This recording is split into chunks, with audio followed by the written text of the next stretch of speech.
His Excellency Governor Alex Otti has paid a visit to Mazi Nnamdi Kanu in the prison in Sokoto State.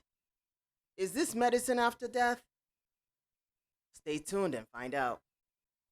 Governor Adeleke has resigned from the PDP, and he left PDP because of the PDP infraction and a lot of the unrest going on in PDP. Do you all think he made the right decision? I think so, because the chairperson of PDP, who is His Excellency Governor Sheyi Makinde, has his own candidate. In addition, APC, by the time he joins APC, he may not be the only candidate that wants to run for governor of Osun State. Or he might be the governor of Osun State, and APC picks the deputy, State House of Assembly, and Executive Council. So he's a one-man island with no allies. Is that something that he wants to risk? Well, we'll find out. In addition, the insecurity going on in Nigeria, the insecurity has spread obviously to Kwara, Kogi, going all over the Middle Belt. Now, what's going on right now is that President Donald Trump is putting pressure on the Nigerian government, including President Bola Ahmed Tinubu, to get a handle of the insecurity in Nigeria and the unaliving of Christians. So that is their concern. But is it? Well, they are putting pressure to remove the Minister of Defense, which they did. He resigned, and now President Bola Ahmed Tinubu has pretty much selected retired General Christopher Musa, the former Chief of Defense Staff, to go in for senatorial confirmation to become the Minister of Defense. Is he the right candidate? Is he not? We'll discuss that later on at Efua Speaks. Tuface and the Honourable Natasha, they had a scuffle in the UK. Now, there was a lot going on, which opened up Pandora's box.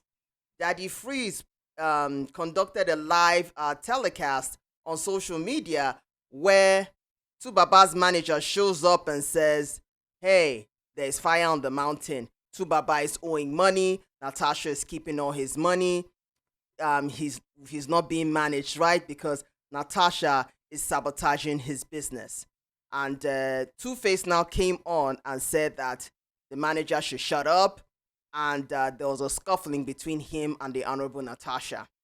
The Honourable Natasha has also been called by the Edo State House of Assembly. What is going on? We'll find out later on Efua Speaks. His Excellency Governor Alex Otti took a delegation to go and visit Mazi Nnamdi Kanu. Now, he went to go see him in Sokoto State to try to see how it can be part of a comprehensive strategy of Mazi Nnamdi Kanu's release. I guess my question is this medicine after death? All these years that Mazi Nnamdi Kanu has been in custody, and they were going hearing after hearing after hearing, how come not much was done about it? Was there any advocacy? I know there was some advocacy to President Buhari, some advocacy to President Asiwaju Bola Ahmed Tinubu. There was that, but was it enough? Could it have been better? Could they have done more strategic advocacy to make sure that Mazi Nnamdi Kanu was released before conviction? Could they have had more influence then than now? Or were they the ones keeping Mazi Nnamdi Kanu behind bars because they were like, no, we don't want any more unrest in the Southeast. We don't want any more talk about secession from the Nigerian state. So these are questions that need to be answered amongst the Igbo elite. Right now, His Excellency Governor Alex Otti is saying, hey, we want this man released. Went to go visit him. Mazi Nnamdi Kanu commended all the work he's been doing in Abia State, and His Excellency Governor Alex Otti said, listen, I understand that you are going to go through an appeals process, but we will go through our own strategy trying to get you released. In addition to that, he went to Aso Villa to visit President Asiwaju Bola and Tinubu to see what they can do to get him released. My question is this: why are you going to the executive to try to scuttle the decision that has been made by the judiciary? So this is the problem with the democracy in Nigeria. Why does the president have a say in that process? So we got to figure out what that looks like, in terms of trying to get Mazi Nnamdi Kanu released. But I guess better late than never. Now he's in the north. Will anything kind of happen to him while he's in the north? Is that part of some sort of negotiation that Mazi Nnamdi Kanu should go to Sokoto State instead of staying in the south? Well, what do you guys think? Let's hear it in the comments. His Excellency Governor Adedamola Adeleke, the governor of Osun State, has resigned from PDP. I think his hands were tied because a lot of the infightings of PDP, the current PDP chairman of a certain faction, His Excellency Governor Sheyi Makinde, wants his person to be governor. So Governor Adeleke, I guess obviously is not his person, so he may have to go into a primary because really, when you go to your polling unit, you vote for a party, not a person. But of course, the person representing the party will campaign, and then we now see who we need to vote for with regards to the party. So it's the party that pretty much dictates the tune. What about APC? Well, it's either two options. If he goes to APC, he's the new kid on the block. It has to be whether or not APC wants him to be the governorship candidate in his re-election bid. Do they want him to be the candidate for governor? Yes or no? Is that a risk he wants to take? Or they could go another option and say, hey, we'll select your deputy, we'll select your state house of assembly members, and we'll select your executive council. He's boxed in on all sides if they do that. And any small thing, they call for impeachment, which was the same thing that happened between Ian Sumwike and Simfubara. Maybe he doesn't want that situation again, or anything like that to get messy in Osun State. Governor Adeleke is a lover, not a fighter. So this is where we find ourselves. So he has resigned. The problem is, if he joins another party, does the party have the structures needed to be able to win an election? Or will they have to holistically bankroll the entire thing and create all those structures in all the local governments and in all the polling units and all the wards? Is that something that he's willing to invest in? Because he will now be investing in an entire party's infrastructure. Is that something that he's willing to do to become re-elected? Another wild card is INEC. INEC is currently loyal to the federal government. And guess what? The federal government is APC. It is rumored that President Tinubu wants Osun to be APC. Lagos is APC, Ogun is APC, you know, Oyo is PDP, Ondo is APC. You get what I'm saying? So he wants Osun to be APC. And Governor Adeleke has refused to decamp for obvious reasons, the reasons that I stated earlier. So, you know, they want an APC governor and they want Osun State to be APC. Is that something that Governor Adeleke is able to navigate? Because from my understanding, Governor Adeleke said, look, we will give Osun State to you as for presidency in 2027. But President Tinubu is like, no, no, no. Osun State should be APC. That's where Osun State should be. Besides, the whole Southeast is APC. So you now see where he's at, and you know he has really gotten a lot of pressure from the federal center. Is my understanding that, in terms of the federal allocation, it has been withdrawn from Osun State for quite a while. So it's just to pressure him to become an APC member. And it's a tough uphill high climb for him. I hope he's able to make it. He's a lover, not a fighter, and he's been able to thrive in Osun State. But what do you guys think? If you're from Osun State, how is your governor doing? Is he, making sure schools are doing well? Are there primary healthcare centers? Is he building roads? Are things happening in Osun State that will make him worthy of re-election?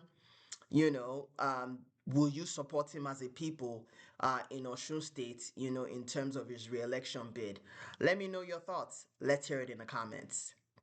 The ambassadorial nomination is not going to come without its own little drama. Let me explain.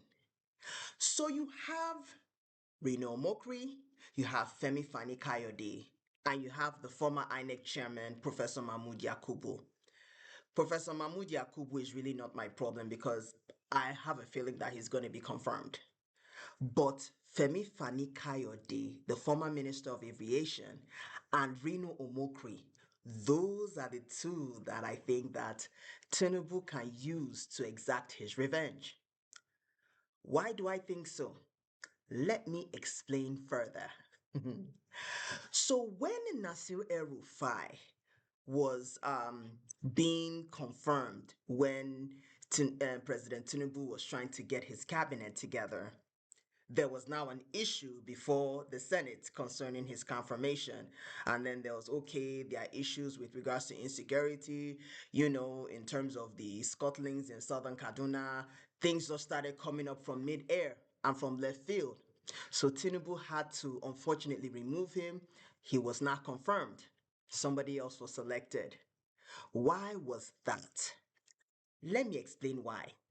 So before, when Malam Nasir El-Rufai came to Lagos, they had asked him, would you ever work with President Asiwaju Bola Ahmed Tinubu?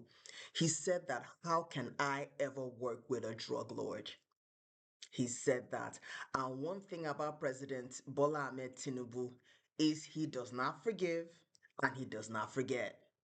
He may laugh with you, he may smile with you, but that thing you did to him, oh, he's gonna come collect his pound of flesh. So, Reno Mokri. I remember I was following social media because during the election I was pregnant. I was following it very religiously because Reno Mokri kept saying, "Oh, I went to Chicago State to check if President Tinubu, if the candidate Bola Ahmed Tinubu's certificate was valid." I went to Chicago State University. I remember when you said you went there. And, I knew that that was the campus because I actually took a couple of courses there in the past. Then you now kept saying Tinubu is a drug lord, he's a drug lord because your allegiances and your alliance was with Alhaji Atiku Abubakar of the PDP. When that wasn't working out for you very well, you now decided to jump ship and go to APC. I discussed that in my last video. So when you're going in for confirmation, President Tinubu's loyalists are there in the Southwest. And they're going to ask you questions about your tweets and about your videos because you talk from two sides of your mouth. People have said it, I have seen it, so it's not any alleged. So now, when you're going in for confirmations, you're going to have a lot of questions to answer. Are you going to get confirmed? Or are you going to be disgraced and giving woto during confirmation hearing? Now that is going to be a sight to see, Reno Mokri, because you cannot just be a commentator talking from both sides of your mouth to find out where your check is coming from. So you can't just do that. When you're a commentator like that, it's advisable to just be in the middle. So that maybe if you get hired by one or the other, you're not you're able to just do your job and not necessarily go talking from both sides of your mouth. So Look at Bosun Tijani. He is actually the Minister of Science and Technology. And yes, he had a tweet or two, but he was able to explain it away. But your own, Reno, I don't know how you're going to explain your own. No. I don't know how you're going to explain your own. So you better be ready. Either you go and dobale before President Asiwaju Bola Ahmed Tinubu and pray for forgiveness. But you see, the thing about you, Reno, is that a leopard never changes its spots. You're not gonna change. There's a time in our lives as grown folks that there are some aspects of our lives that we're not gonna change. So you have to understand that even if you go and beg for forgiveness, Tinubu will give you the bombastic side eye. Maybe you may not see it in his face. And then you have to go to his loyalists and ask them for forgiveness. Are they going to forgive you? By the time they look at all your tweets during the campaign for the 2023 election, I don't know. But I wish you the best of luck though. What about Femi Fani Kayode, the former Minister of Aviation? Look, I was part of a team that went to interview him, okay, during the 2015 election. We went to go and interview him. And the venom and the things he said about APC, especially because they took him to jail, he was mad as heck. And he was saying all sorts of things, how evil Buhari is and how horrible APC is. Well, he's jumped ship. And during the 2023 election, trust me, him and the current Minister of Aviation, Festus Kiyamu, did their degree of damage for APC on Twitter and in all atmospheres. He was able to say, hey, APC is the best thing since sliced bread. President Asiwaju Bola Ahmed Tinubu is the best thing since sliced bread. All the things you said about him, no. Is he going to forget? Is he going to forgive? See, that is the thing. Is he going to forgive and forget? Are you now going to get your pound of flesh during the Senate hearing? Look, what they did to Nasir El Rufai, it was a public spectacle. And the thing about it is that President Tinubu can always give plausible deniability, saying that he has no responsibility for that. He said, me, I just present the list of names. And it's up to the Senate and it's up to the Senate president to confirm the list. Sure, you see. So don't say thank you yet to President Bola Ahmed Tinubu until you're sworn in as an ambassador of whatever country that they give you. I hope it's not one country at the back of the planet. So that can also be another possibility. It'll just give you one country that has no say in the geopolitical scheme of things, and you will just be there and say, "Look, you said you needed payment for your faithfulness. Here it is." So, what do you guys think? Let's hear it in the comments. There is insecurity everywhere. President Bola Ahmed Tinubu has issued a state of emergency, like I said in my last video. There's insecurity in all of the middle belt and in the northern parts of the country. Hundreds and hundreds of people have been kidnapped everywhere. Um, Nigeria has happened to all of us when it comes to insecurity. The apprehension of traveling by road is just interesting because people don't want to travel by road because there is insecurity. There's a certain road in Kogi State where the people of Kogi State were held up because there were kidnappers on that road. So are we under siege as a country? What is alleging by various sources is that the government is complicit, that the sympathizers of Boko Haram, ISWAP, and the banditry are within the walls of Aso Villa, are in the walls of government. Some even allege that some of this kidnapping and banditry is actually a cycle of corruption and money laundering for the 2027 election. That is what people are alleging, that if money is earmarked for roads and then you now have a couple of bandits that say, hey, we've kidnapped 300 girls, 100 million naira a piece, then you pay the ransom. That money is then recycled into the government coffers for re-election. That's what folks are alleging that is happening. So even there was another source that alleged that if you call President Tinubu, Boko Haram will pick. Would you like to leave a message or even have a response on the president's behalf? This is what is being alleged.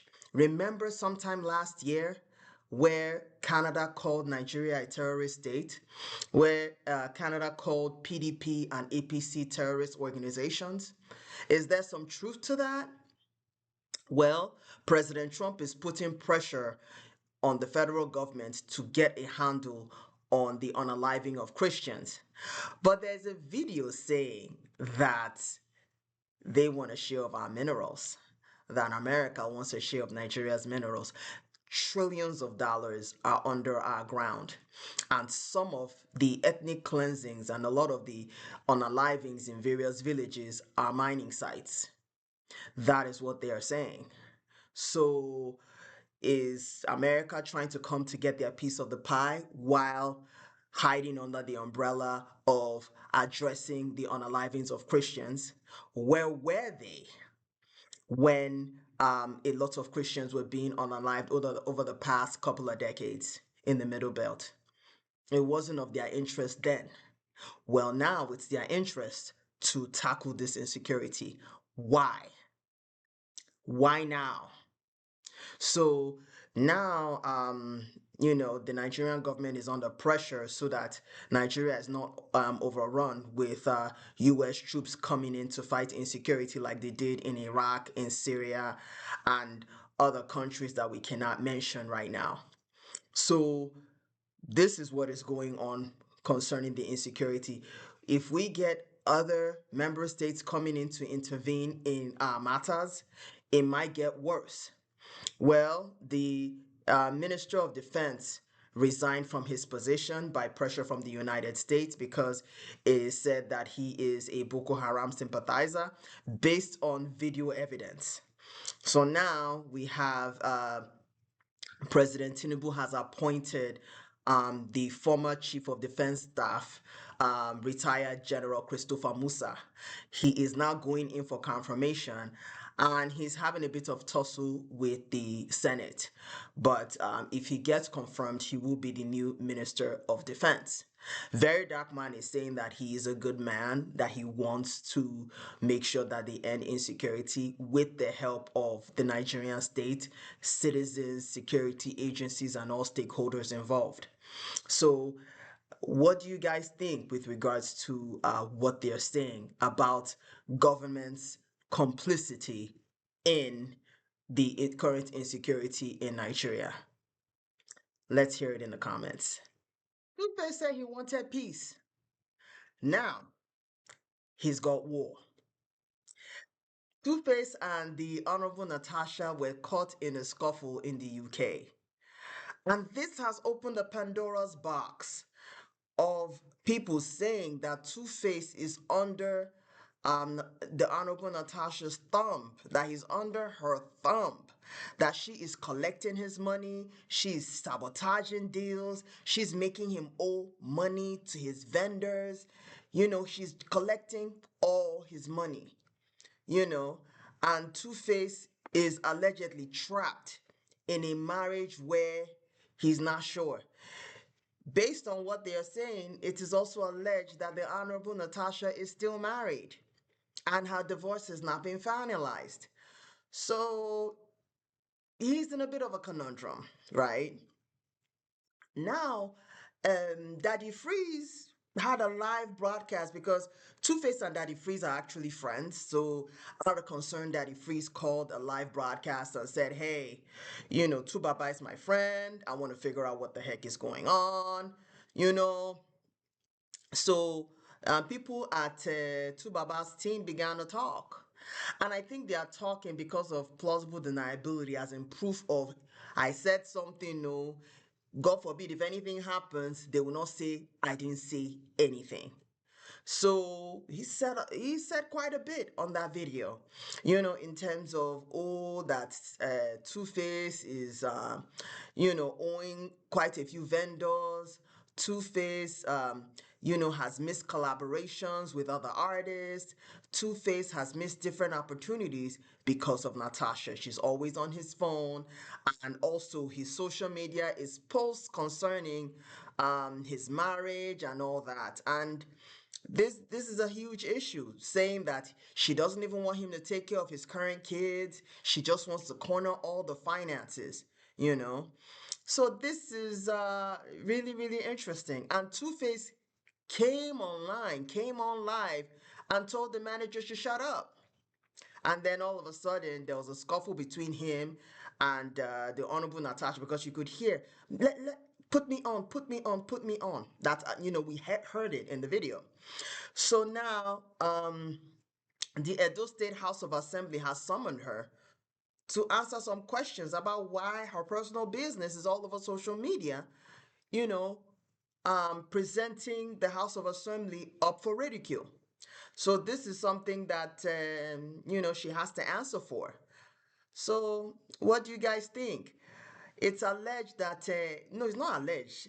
Annie Idibia has changed her name to Annie Idibia from Annie Macaulay on um, on Instagram. Is she about to get into the drama or insert herself into this drama?